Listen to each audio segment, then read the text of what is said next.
It can start here or here. A simple chat on a social media app. Messages experts warn may seem innocent at first, but are often leading to manipulation of young children. It's dark and sick and really troubling.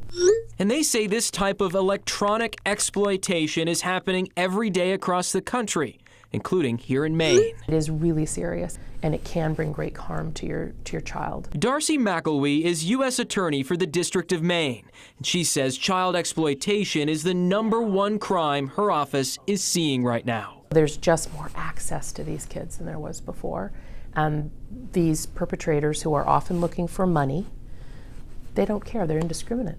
They just want someone who's vulnerable, and they want someone who's online and available to them that they can exploit. While that exploitation can come in many forms, the largest rise is in what's called sextortion, where children and teens, mostly boys, are coerced into sending sexually explicit photos online and are then threatened and extorted for money. They pose as these other children, and they gain their trust, and that puts the child in a very compromising situation. Mike McGonigal is the resident agent in charge for Homeland Security investigations in Portland, the agency responsible for tracking down many of the predators in these cases. We have investigations where there's victims in numerous countries, numerous states. According to data obtained by the I-Team, there were more than 7,000 reports of minors being targeted last year across the country, with at least 3,000 victims. Do you think there are a lot of cases out there that you just don't know about because people have been afraid to come forward? No doubt about it,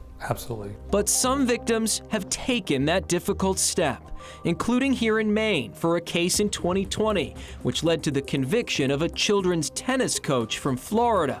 Documents show he sought out young-looking girls to chat with on video sites and would pay them through Cash App to perform sexual acts and send photos. One of the children he targeted, a 14-year-old girl from Cumberland County, is who helped put him behind bars. The child had a voice to be able to expose what was happening, and we stopped the abuse of those other children and stop that person from targeting other children throughout the United States. It's a case that shows children can become victims wherever they have an internet connection.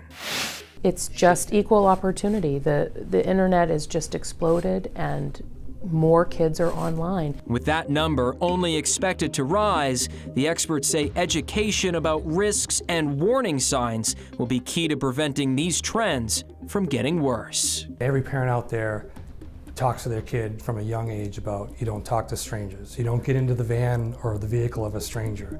But unfortunately, with the internet, with an electronic device, an internet connection, that stranger in that van is actually in your house.